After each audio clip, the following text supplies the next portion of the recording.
So welcome everyone to our current APSD Bio workshop. So the Division of Biological Physics of the American Physical Society has been putting on these online events roughly monthly around a series of different themes. We're interested to hear from anyone who might have ideas of new topics that you think could be interesting to a cross-section of people across the DBio community and beyond, as these events are open to anyone who's interested. So I'm Nancy Ford, and I'm the chair of our engagement committee. And I'm just going to share with you how to find out about our upcoming events. So I'm going to share my screen here. And what you can see is if you go to our homepage for Division of Biological Physics and you click on workshops and networking, then you can see a list of different events. And these have been running this year in this series since May. And for each of the ones that have passed, there's a recording available. So if you think it sounds interesting, you can check it out and catch up on it. Here we are today with the future of biological physics. Our next event coming up in December, hopefully after everyone's final exams and stuff are done with, is postdoc training and how to get the most out of your postdoc training. So please share information about this with senior graduate students, postdocs, and so on to make sure that we get a good crowd out and great discussions for that. We have tentative events planned to lead us up to the March meeting, and then we'll revisit this for next year. So just wanted to give you a little heads up about how to learn about these things.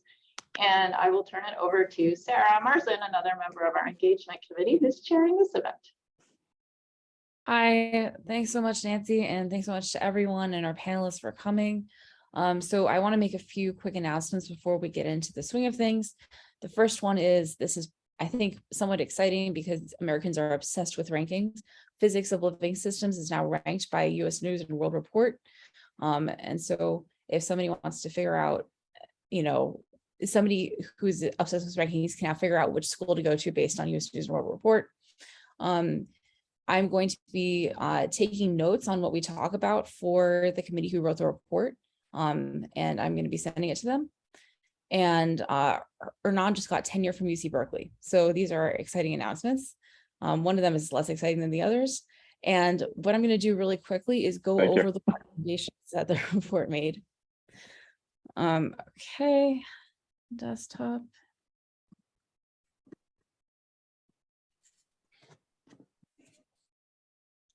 All right, so this is just to remind ourselves of what the report recommended. So first of all, what is this report? A group of people in the biophysics community got together and they collected ideas and opinions and wrote a very comprehensive, well-researched report about what the biological physics community could be doing in the future and what was going to happen in the next 10 years. And they had an idea of what the key questions would be for the next decade. So these are the key scientific questions. The first one is, what physics problems do organisms need to solve? The second question was, how do living systems represent and process information? The third one was, how do macroscopic functions of life emerge from interactions among microscopic constituents? And the fourth one was, how do living systems navigate parameter space?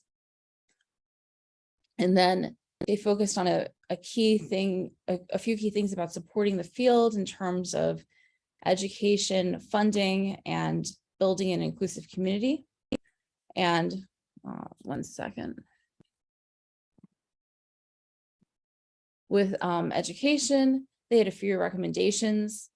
Some of these are more applicable to people who are professors, and some of these are more applicable to people who are administrators, and some of these are more applicable to people who are in charge of federal funding agencies.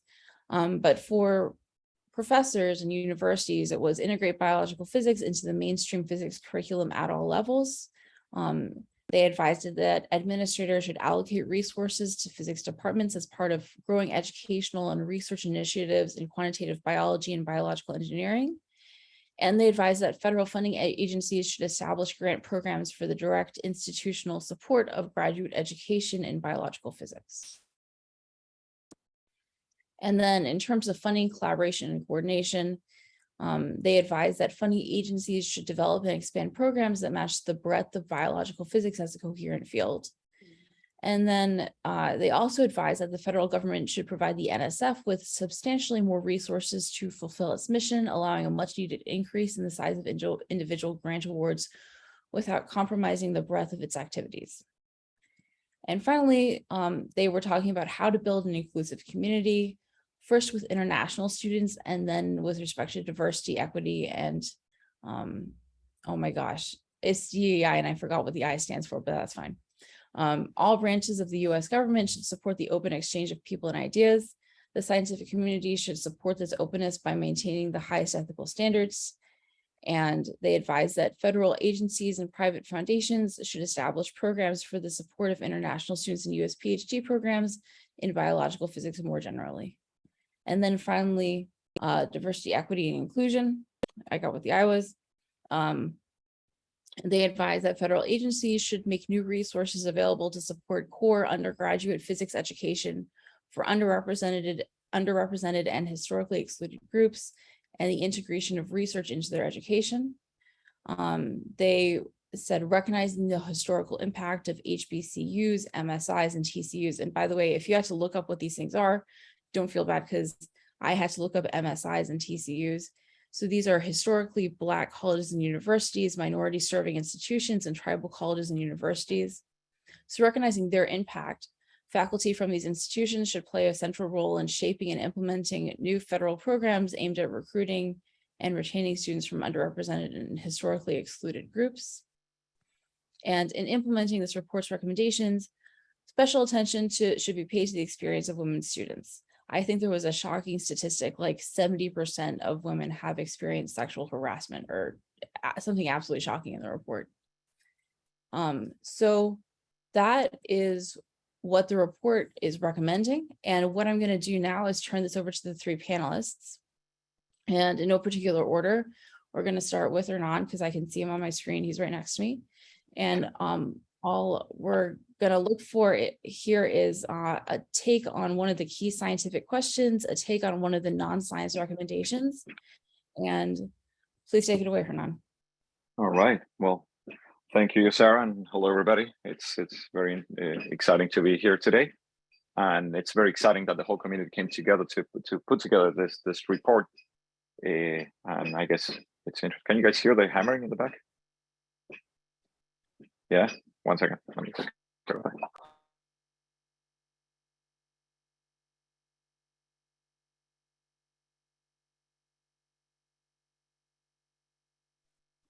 Sorry, we're doing construction in the house. So anyway, okay. So I guess there are many topics on the scientific front that I thought were interesting to discuss, and we were just brainstorming with Sarah, Peter, and Jasmine a minute ago. And one of them that I'm very interested in maybe connects to one of the key questions that was, how do macroscopic functions of life emerge from interactions of many microscopic constituents?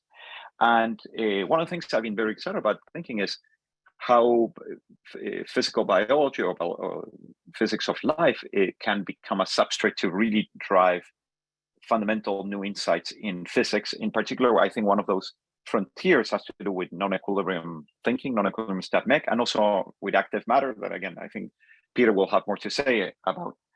And it's been very interesting, as an example from my own research, we're very interested in trying to predict how cells make decisions, how they regulate their transcription levels. And in bacteria, we've had great successes predicting the gene regulation using equilibrium models. But when you try to use those same equilibrium models in the context of eukaryotes, in particular, in for example, the fruit fly, they basically fail all the time. And so to me, that presents a very interesting substrate onto which to start to think about how to go beyond equilibrium models and into non-equilibrium thinking. And it's very interesting to see the research in non-equilibrium stat mech out there, and most of them is driven by some sort of biological question or substrate, in the sense that living matter seems to be perfect for this type of dissections, because it's fundamentally out of equilibrium, and there's all sorts of interesting things about energy being injected at the microscopic scale, for example. So related to this, but maybe also more more generally, also, one thing that I find interesting is, how do we turn living matter into a substrate for the theory experiment dialogue that we've been implementing in the context of, as physicists, that we've been implementing in the context of inanimate matter for the last 500 years. And I think some of the interesting challenges there have not only to do with the development of theoretical models, but also with how do you develop the tools for precision measurements to really uncover the inner workings of cells, but also for manipulation, because ultimately, if we want to test models, we have to identify regular knobs that we can tune experimentally and theoretically, systematically, in order to test those models. So I think those are very interesting challenges, and they touch on, again, on the development of new microscopies, but also in thinking hard about how one can implement synthetic biology to tune living matter at will as a means to test models, and also as a means to engineer it eventually. And the two other topics that I thought would be interesting to discuss have to do with educational and DEI efforts. And I think Peter maybe will be talking more about education. So I'll say a few things about it, but I thought I would talk about my experience with educational efforts and two examples that I thought are interesting. So I have appointments in physics and in molecular and cell biology here at Berkeley. And when Nipan Patel, who some of you might know, was chair, he asked me to look at the course called Math for Biologists. And I looked at the syllabus and I told him, there's no biology here. Like, I don't know, it's not clear to me that a biologist needs to know L'Hopital's rule, for example. And I think there might be a similar version of this from the side of physics. If you present biology to physicists as a collection of facts, they're not going to get that excited, right? And maybe that's also something interesting to think about in how we do undergraduate education, how we introduce students early on to the wonders of the living world from the physicist point of view. The other thing I was going to say in terms of diversity efforts, so I'm in the DI committee in MCB. I'm the chair of the DI committee in the biophysics program here at Berkeley.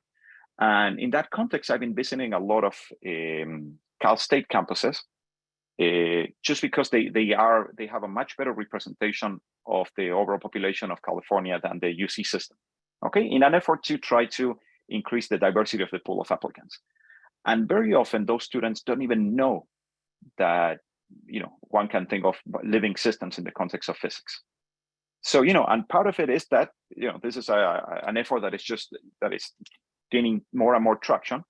But I think one of the challenges is, how do you even get people to know that this is something that lives within physics? And this touches on education. Then how do you maybe create courses where you can interface with universities where physical biology is not represented as much? One example that I'm a big fan of is the short, intense courses that we've taught in the past at the Marine Biological Laboratory in Woods Hole. Anyway, so those are the main points I wanted to make. So I guess I'll pass it on to. Do I choose? Peter is right next to me, so I'll pass it on to Peter. Sure, that's great. Yeah, Wait, no, that's all. really, That's. Or did you want to ask? Did you want to ask something? Sorry. Yeah. Sorry. I just wanted to clarify something really quickly, which is, so this is going to end up being a group discussion amongst everybody. So if you have questions, put them in the chat. If you have ideas, definitely write them down and get prepared to introduce them to the group, please. That would be great. And then Peter, please continue. No, thank you. So I won't take much time because, again, I'm very excited for this group discussion thing, but thank you so much for the invitation to be on this panel. So for those of you who don't know me, I'm Peter Foster, and in January, I'll be starting my own group at USC in the Department of Physics and Astronomy, and I work at the interface between active matter physics and cell biology. And so I would say, first off, I would want to thank the people who wrote this report. To distill this entire broad field of biological physics into just 4 questions is quite the feat, but I think they did just an absolutely phenomenal job. And the question that resonated the most with me was, again, the same one that resonated, I believe, with Hernan, this idea of how do we bridge from the microscopic to the macroscopic? And again, I'm biased. I think about, this in terms of cytoskeletal active materials, I think is the way to go on this. Then the question is really, cells can leverage the non-equilibrium ability of these materials to perform biologically important functions. And while we know all of the microscopic constituents, at least for some of these structures, how do we link these scales? I think is an extremely important question that does feel like it could be addressable, at least in part, in the next decade. And these ideas of non-equilibrium thinking in general, I think, there's been phenomenal advances in non-equilibrium stat mech in general, but stochastic thermodynamics, things like that. and thinking about how we can take these to use biological systems as really a testing ground to learn about to test and learn more about these non-equilibrium physics theories, I think is going to be an extremely exciting thing going forward. And on the education front, the thing that resonated with me the most was this idea of incorporating really biophysics as part throughout the curriculum. And I'm going to shamelessly plug a previous webinar in this series on teaching biological physics, which I would highly recommend to everyone. And one of the themes that came up there is, it's wonderful to have dedicated biophysics class as, an upper level undergraduate class for intro graduate students, whatever. But I think we can do more than that. And I think there's some low hanging fruit, thinking about biophysics examples and how we can incorporate those, not just into a dedicated class, but throughout the undergraduate curriculum. And I think that's a wonderful thing to think about going forward. And with that, I will pass the metaphorical mic to Jasmine. Right. Hi, everybody. I also will try to not take too much time because I'm also really excited about having this be kind of this very active discussion. For those of you who don't know me, I'm Jasmine Narodi. I will be starting my own group at U Chicago in January also. And I'll actually be in the organismal biology and anatomy department, which is, I think, a real testament to how biological physics has kind of really made this bridge between what might be, a traditional kind of biology environment, but you can have people with physics training there and really just interacting with each other, which is something I think that this report emphasized so strongly, and I was really happy to see. Another thing that really stood out to me in the report and really spoke to me very nicely was the statement about how there are all of these different societies that deal with biological physics, right? So there's Biophysical Society, there's the DBio in APS, and even though both of these things kind of have the same name, they deal with completely different slices of this very broad field. And I really appreciated within this report that all of these parts of these fields were touched on. So Hernan and Peter, work on this area of kind of microscopic to macroscopic levels, and I work on a much more zoomed out area, so I think about things at the organismal level, but I still consider what I do at this larger intersection of biology and physics, and it's really nice to see a report that touched on the physics of behavior, and that's kind of what the scientific aspect of the report that really spoke to me. I think about how organisms interact with complex environments, how they sense mechanical changes from environments that can be fluctuating and heterogeneous in both time and space, and how they respond to this, and how those environmental cues can shape both behavior and the evolution of various forms, like the wing of a moth or the shape of an arthropod leg.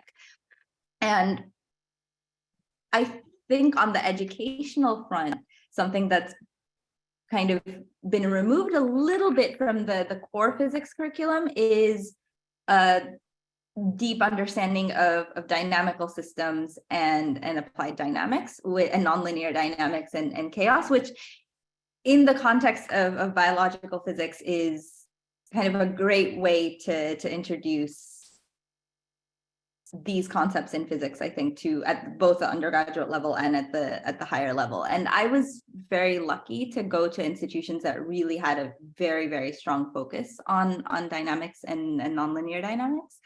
But I think that's something which would be really nice to kind of emphasize at each level of education. Okay, great. Thanks, Jasmine. Thanks, Peter. Thanks, Ron. I see no questions in the chat. If anybody has any questions for the panelists, could they raise their hands? If anybody has any questions, could they put them in the chat? And otherwise, I just want to open this up to the entire floor. How do you feel like you're going to implement aspects of the report in your own life? And what are the key scientific questions that you felt they nailed or that they might have missed? And if not, we'll have just a panel discussion up here that you should feel free to join in on. like we were doing before anybody got here. Can you hear me? Okay. Yes, I see. My Okay, my so name we'll is do John John first. DeLoss, and I came to biological physics rather late in life at about age 60, and I've been doing it for the past about 20 years now, studying heart rates and respiration of infants in neonatal intensive care units. And thinking about education, education in biological physics, I think, is a big challenge because it's not as coherent a subject as math or physics or chemistry are. I liked Peter Foster's comment about, first of all, having advanced courses that mix the two subjects, and also that particularly the comment about bringing examples of biological physics into other classes. But one of the things that tends to happen in any interdisciplinary course is that one gets students, for example, students who know a lot of biology and no physics, and students who know a lot of physics and no biology. And the result is, my students have said to me that it's very hard to go into any depth on any subject because half the class is quite ignorant on they're well versed in one subject, but not in the other. So it's that teaching courses like that is a big challenge. I did like also Jasmine's comment about nonlinear dynamics being a topic that is particularly significant in biology. In studying respiration and heart rates, I'm studying a lot of Hopf bifurcations, for example, and lots of nonlinear dynamics. My experience is, in terms of learn physics from physicists, learn biology from biologists, learn chemistry from chemists, and math from mathematicians. That's what works for me. Thank you. Does anyone on the panel want to take that on? Well, I guess I could say, in the context of now, there's two aspects to the educational endeavor. One is like actually what you mentioned, what you spend more time talking about, which is, how do you create these multidisciplinary courses where you have physicists and biologists there? And the other one that I think was also touched upon, and Janne reiterates in the chat, has to do with how do you incorporate biology examples into the classic physics curriculum. And I think on the former, on the first one, I would say it's tricky, and Jan and I, for example, have experience teaching in many different venues. Just one example is in Woodsall, and there we've taught two types of courses. One is the courses, for example, where we only let people without a lot of physics background in as a way to really go slow. But also we have a lot of experience teaching to both crews at the same time. And I would say there, I don't know what the definition of depth is when you're saying I want to go deep, because I think one thing that we need to be careful about is sometimes that gets confused with mathematical sophistication. And I think you can learn a lot without having to introduce a lot of mathematical sophistication. So I would say in those cases, you need to just go slow and ask students to suspend disbelief. Sometimes they'll know some of the physics, but they won't know the biology, or vice versa. And in those courses, we rely a lot, instead of on solving fancy differential equations, we rely a lot on using numerical integration with Python, for example. But I think it is something that is very personality driven, and where you need to make sure there's buy-in from both sides, that the pace of the course is going to be such that both groups can move forward.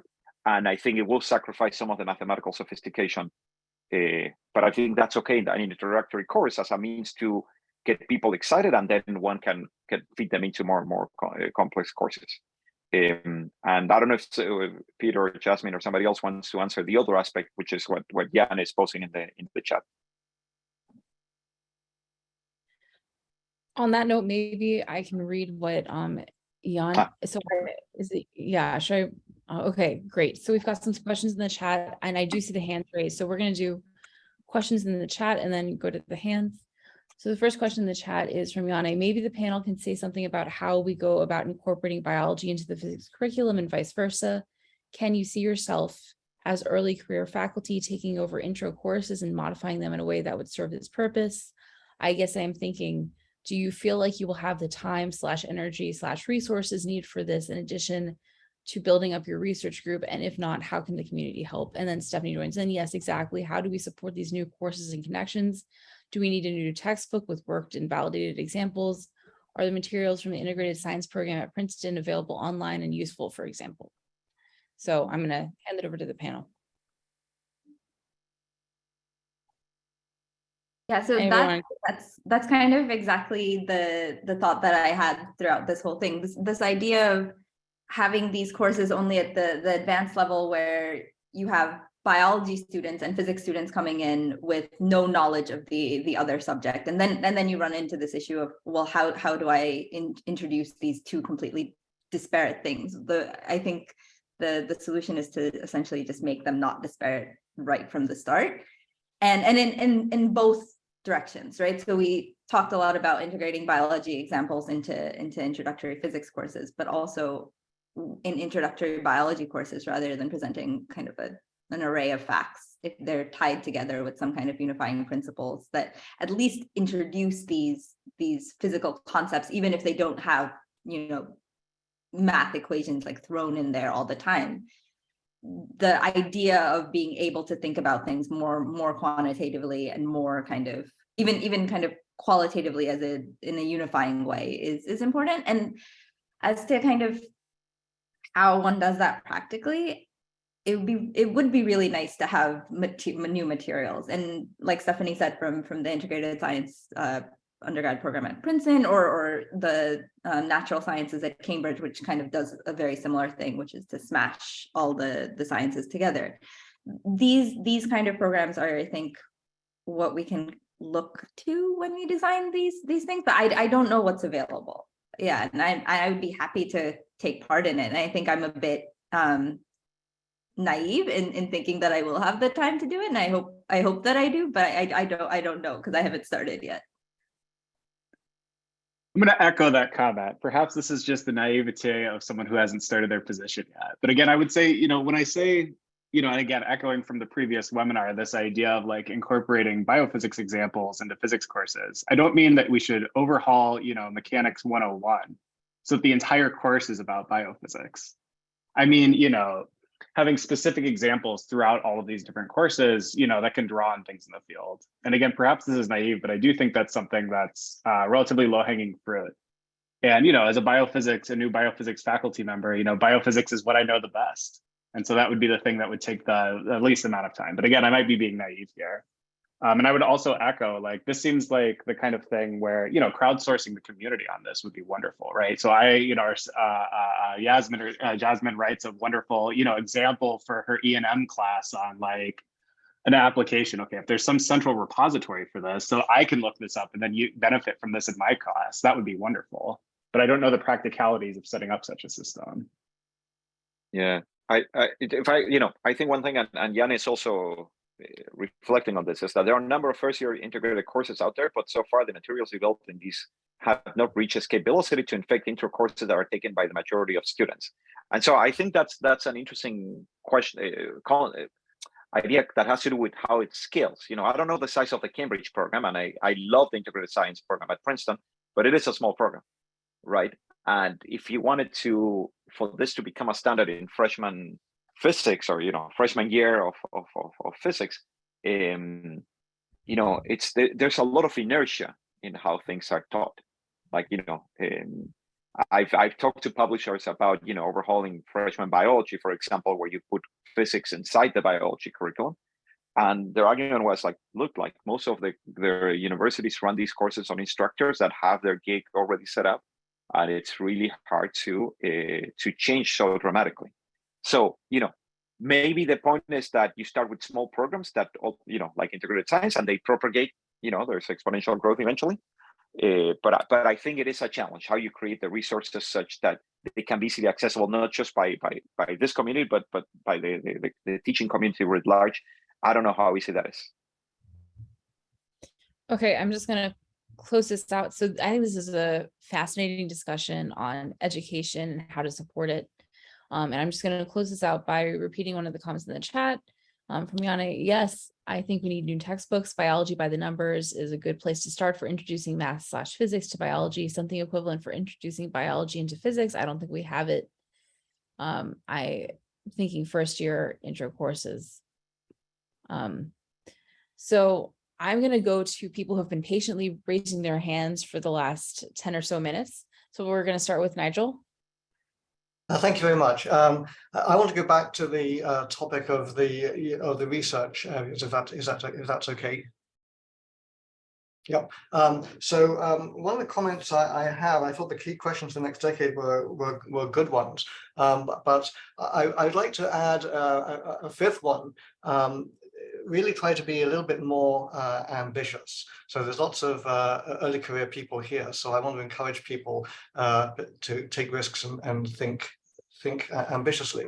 So I think and some of you have heard me give seminars recently on evolution, may have heard me talk about this, but I think that one of the things that we should be thinking about is not so much, what physics can do for biology and how we can sort of think about how we look at biological systems, meaning current biological systems, but we ought to be thinking also about what biology can do for physics. And I'm paraphrasing Hans Frauenfelder, who was paraphrasing Stan Ulam. Now, specifically, physics, one of the great unique things about physics is that the way we explain things in physics is, first of all, we explain why a phenomenon exists, and then we try to quantify our description of it. And it seems to me that what we're doing in most of the problems for the next decade, and what we've been doing for the last 20, 30 years in biological physics, is take existing biology and then try to make quantitative models of it. But I mean, the biggest question that we have to try to understand is, why does the phenomenon of life exist at all? And how is it that inanimate matter becomes, undergoes the sort of mother of all phase transitions and becomes living, meaning being able to have open-ended growth of complexity. Now, this is, of course, a very foundational question. Why does the phenomenon exist? But it matters, and I'll tell you why it matters. When we look at the response and control of systems, whether they be engineered or biological, in engineered systems, we know how they respond because they are passive, and so they respond essentially by Hooke's law. Living systems don't do that. They, as living systems, as populations of other entities, they adapt and respond to efforts to control them, and they do unusual things. So Jasmine brought up the issue of dynamical systems. But what's interesting about biological systems is that their dynamical systems aren't set in stone right at the beginning. The dynamical system that describes biological processes actually change in response to the perturbations and the boundary conditions that are applied. And what that means is that when we try to intervene in biological systems, either by applying antibiotics to microbial infections, or chemotherapy to cancer, or insecticides to insects. I apologize, my printer just came off. The biological systems evolve and adapt and eventually defeat the thing that we're trying to control. So this fundamental question, how do you control biological systems, is intimately tied up with the dynamical systems description of how biological systems exist at all as entities. And of course, this is a theoretical question, but it also can be explored experimentally, I think. And so I want to sort of throw that out there as a kind of very high level question that can be, is something that people should be thinking about. So I'd be really interested to hear people's response to my crazy off the wall suggestion, but it's just, I'm trying to stimulate a discussion and push people slightly out of their comfort zone.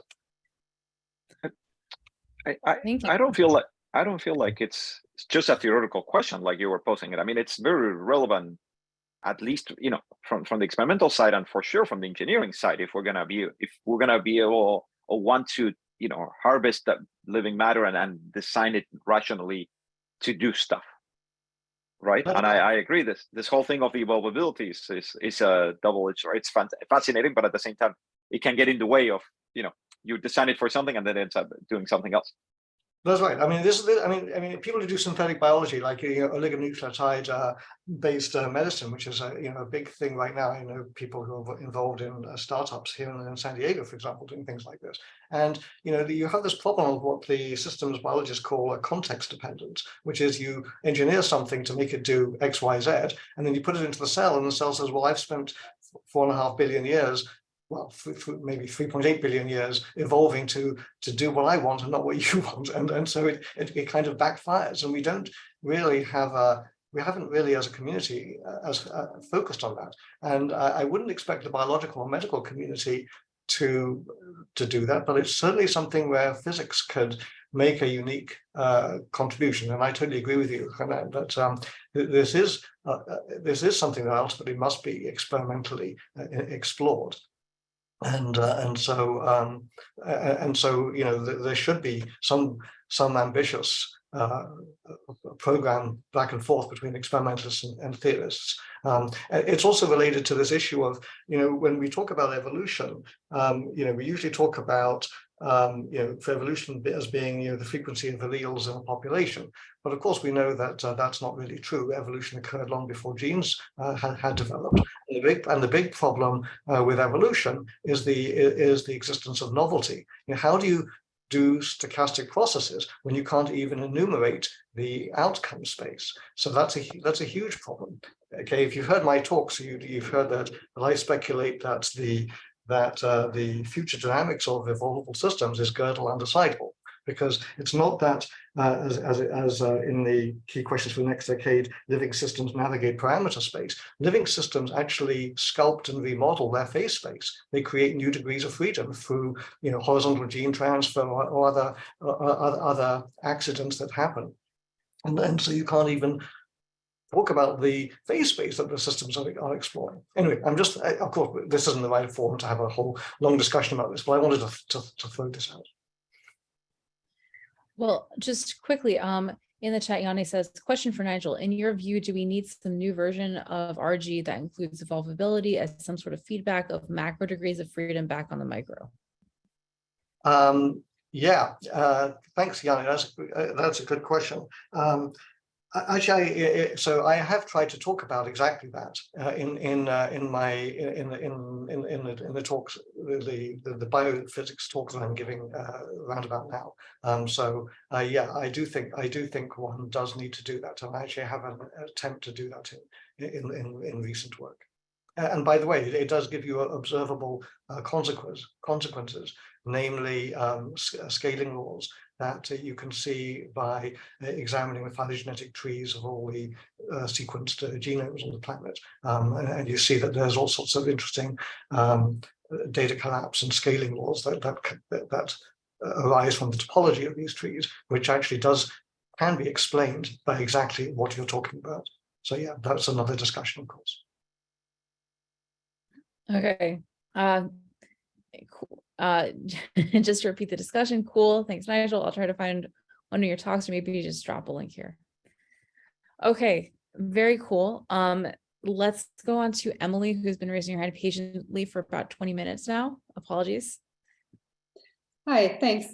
So I have kind of a more, I guess, basic question about the field of biological physics in general, where, as someone who's had her training in biology, in physics, and is now working in a biology lab, I'm very cognizant of not wanting to be kind of somebody from a different field who comes into a new field that's fully developed and just tries to, claim that I have all of these answers coming from physics when I don't know necessarily all of the background.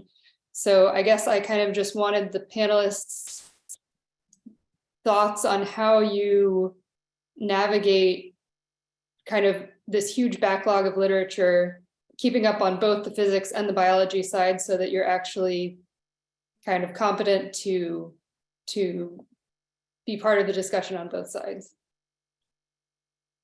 I mean, maybe I'll take that one. So I would say that, that's a constant challenge, right? I mean, there's been an enormous amount of work that's been done in biophysics, far more than any one person can read, let alone understand in a single lifetime. But I would say, just speaking from personal experience, one thing that helped me, at least when I was getting started, was to do one of these intense courses like Renan alluded to. I did this physiology course they offer at MBL, and that was extremely helpful for me to start getting up to speed, really in the latest and greatest in biological techniques, but also to hear the different biological perspectives.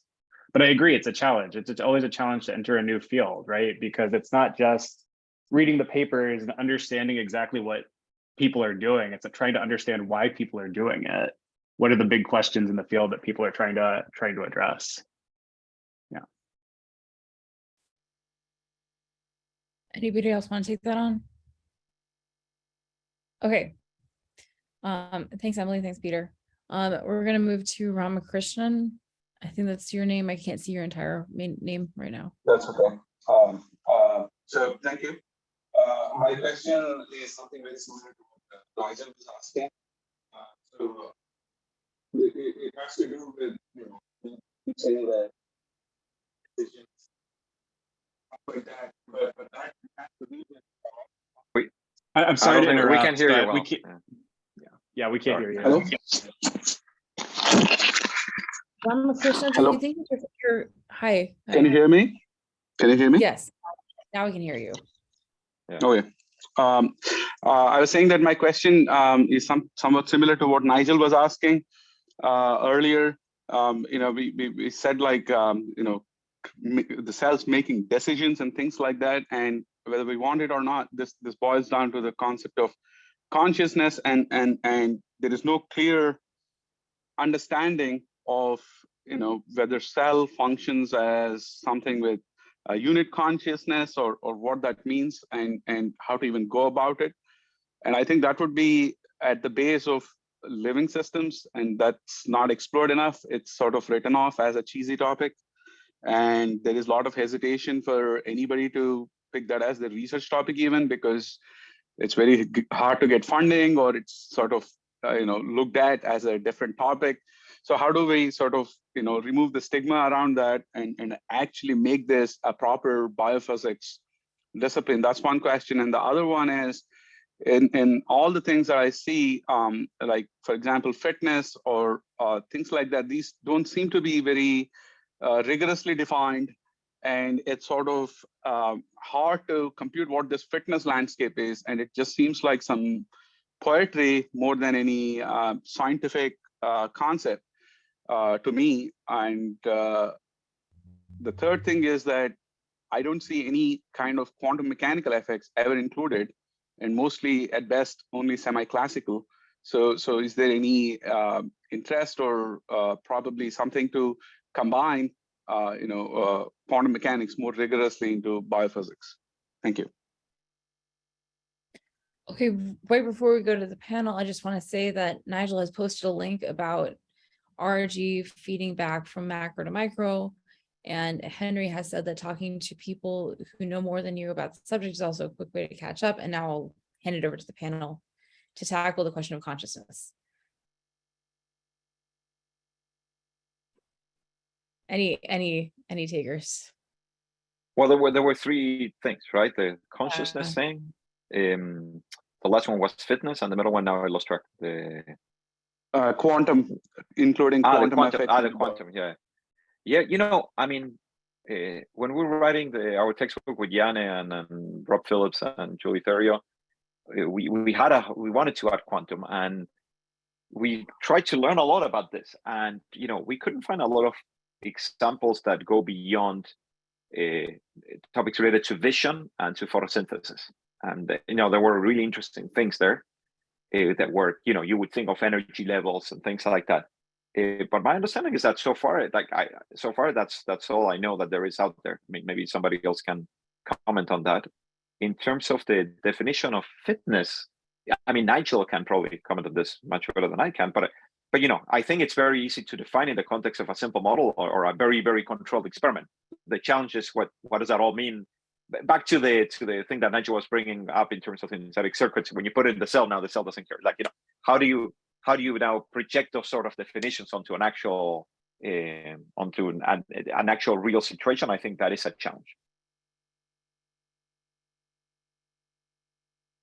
Okay, any other takers? I mean, I would Okay. say, okay, now I'm speaking outside of class on this one because evolution is not my area of expertise, but certainly, you know, it is the case in simplified models. One can define, you know, a fitness landscape, but the idea that there's a fitness landscape that we can understand for, you know, things outside that are actually evolving, and that the fitness landscape is static as a function of time, I just don't know about. Yeah. Yeah, and I'll say that like defining fitness is another one of these things that it's kind of an emergent property across scales, right? Because something that you can define for a circuit means something completely different on the order of a cell, and can mean something completely different on the concept of like whole organism performance. And a lot of times diversity within a population is important for the fitness of individuals within a population. So you have to think about fitness across scales, which is, I think, one of the bigger challenges in defining it in a real biological system. And maybe to just bring this back around to one of the main questions pointed out at the beginning, you know, for my personal bias, I think that this question of the microscopic to the macroscopic is something that's useful to think about, you know, in terms of evolution as well.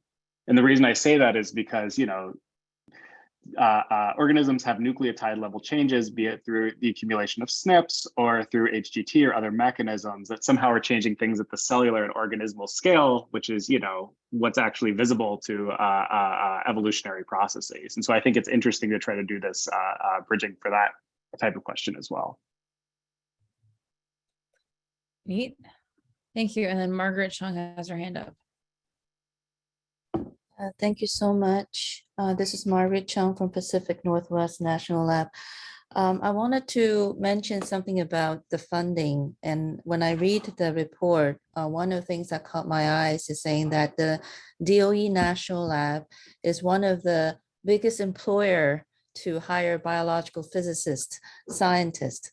And the last time when I discussed with the panel with Bill mentioned that a lot of these DOE labs are mission oriented. So in a sense of grant and proposals, it's kind of challenging because then we will, as a young investigators or those who want to seek funding from a DOE, will need to align their research according to the missions. So this is one thing I wanted to ask the panels. How would you think about making some connection to the national labs, especially with Chicago is close to Argonne, Berkeley is close to LBL, LLBL. And what are the opportunities for the students that or faculties to work in the national labs?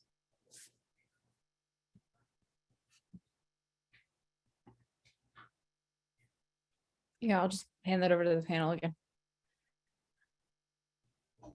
I don't know. I guess, you know, I don't have a lot of experience with the national labs. I know that DOE, because it's so mission oriented, every time I see a call, I'm like, I guess it's something I could, I rarely find a good connection myself. I don't know what other people's experiences have been. There's a strong connection here with the national lab at Berkeley, obviously. I don't think it's taking off all the way in terms of biological, physical biology. There's been some connection in terms of imaging and pushing imaging.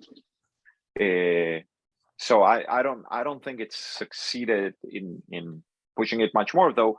You know, with the things that they excel at have to do with sometimes with instrumentation and you know, and analysis and all of that. And I foresee that could be very useful. I put a link here. So National Lab has one of the biggest instrument lab that we have state-of-the-art mass spec imaging, particularly like, for example, physicists sometimes we need data and those equipments are really expensive. And we have user programs, and this is also for the participants. If you're interested in using equipment or data, then this is free for all of you. And we also have visiting faculty fellowships for minority serving institutions or PUI faculty to come and do a summer research, students as well. That's very cool. Yeah, that's good to know about. Thank you for sharing that resource. Yeah, thank you so much. Okay, I'm going to bring Stephanie Palmer into the fold here. So Stephanie has a question. I just wanted to add on to the National Labs discussion, just to say, echo the imaging. We've had some real fun playing around with the kind of micro and nano CT results you can get from the synchrotron source at Argonne.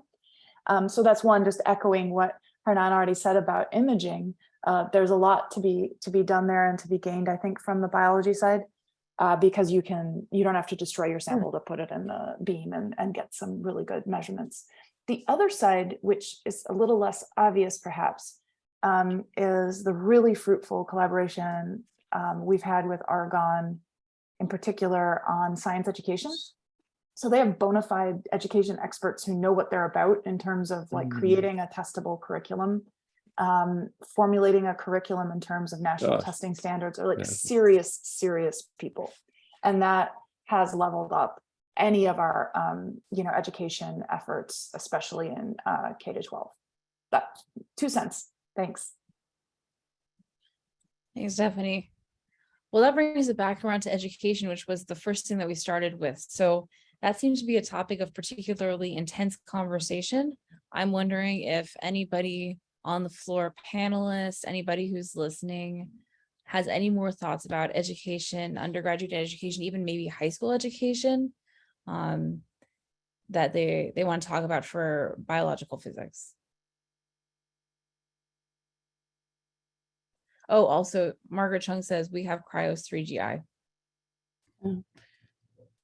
Shubham. Hi.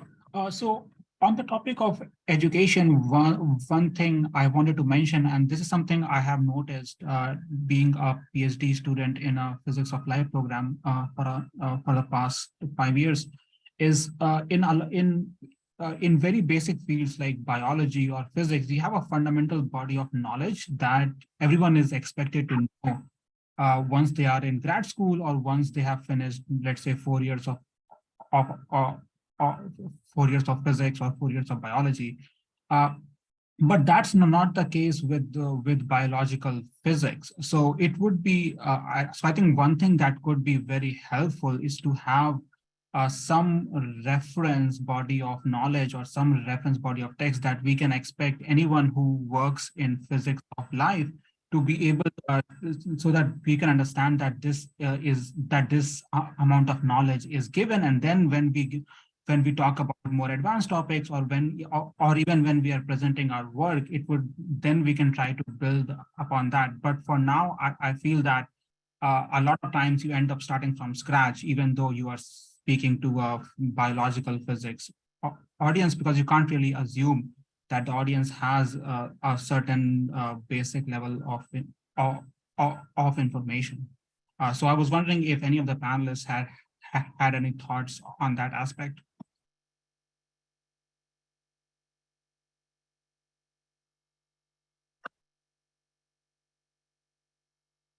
So for me, this seems like really challenging just because of the breadth of the field. Like I also did my PhD in a kind of biophysics group, and the program had tried to have a qualifying exam that was kind of unified. Hernan knows more about this probably because he's on the faculty of this group, but quickly realized that any kind of general standardized thing was very difficult because biological physics encompass so many different areas. And then I will say that the idea that a biology undergrad also kind of comes with a fundamental set of knowledge is not always true, because there are so many subfields in biology that are kind of almost disjoint from each other. So for instance, where I did my undergrad, there was an ecology and evolution track, and then a molecular and cellular track, and a separate neurobiology track. And at the end of each of those 4 years, there were kind of very different bases of knowledge that one would have. And so I don't know that it's necessarily kind of a unified set of facts or skills that one has, but maybe a way of thinking that is more important to have in there, in the sense of what's kind of outlined in the report of having this kind of reductionist unifying approach towards understanding living systems.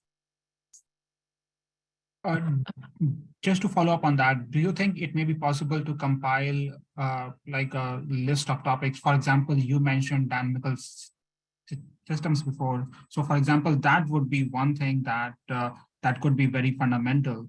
So for example, in biology, you are right that there are many different things, but if you think of very basic ideas like the central dogma and so on, just starting from the very beginning, that's something that is very fundamental and that holds across these subtopics. So just trying to identify those aspects, I know it's going to be very hard, but that might be helpful going forward.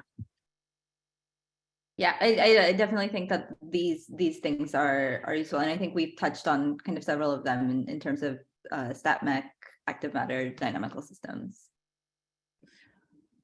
Great. So in the chat, we have Kate saying a survey of physics broad concepts might serve not astronomy specific, the same useful purpose that Psych 101 does with how it steals away so many undergraduate students from other majors, with Physics 1 being heavily based on mechanics by demand of the engineering departments. It deters a lot of potentially really good theoretical physicists.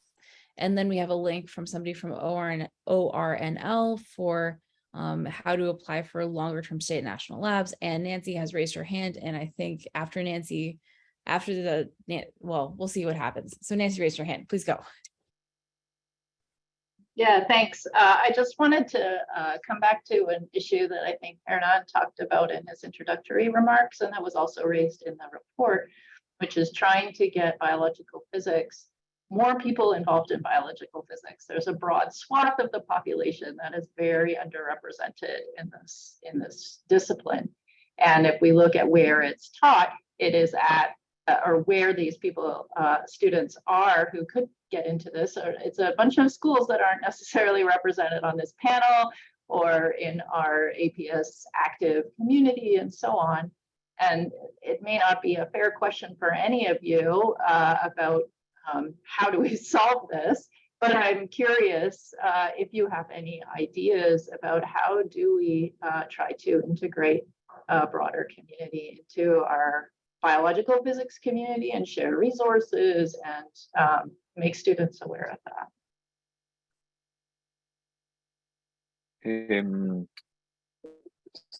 So I guess there's multiple ways to do this. One thing that I like is Stephanie, are you associated with the physics with the center at Princeton? I am.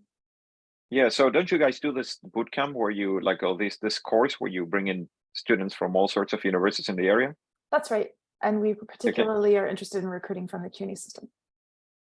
Yeah. So and isn't that I think serves one of those, a little bit of that in terms of, you know, getting people together and exposing this. So, you know, I think that's similar to what I've seen at the Cal State system, though we don't have a nice sort of course like that, what Stephanie has with the people at Princeton. But I mean, I think the key is to create a presence at different universities. So for example, I visit Northridge and Dominguez Hills and a few more. I try to visit them every year. And just to generate the awareness. And then I think the best way to seal the deal, if you want to say it in those terms, is to get people to do research experiences on the campus itself. Like a lot of students from these universities, it was very interesting because it's so foreign to my own journey. But, you know, many of them were concerned about leaving their immediate vicinity, you know, and moving to a place far away from their families. And so, you know, that there are all sorts of potential barriers that I think we don't necessarily have in our heads that we need to deal with. But the main thing I think is to find opportunities for them to be exposed to the research environment. And, you know, I think RVUs and those sorts of things are very powerful in that sense.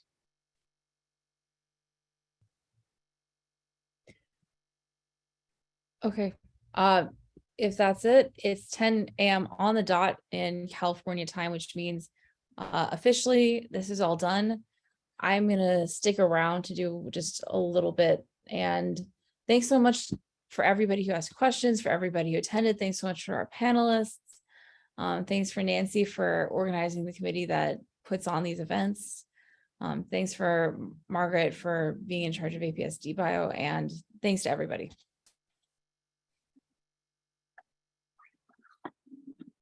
Hi, everybody. Thank you. That was fun. That was great. Thank you. Great seeing you guys. Bye-bye. Good job. Thank you. Thanks, everybody. That was awesome.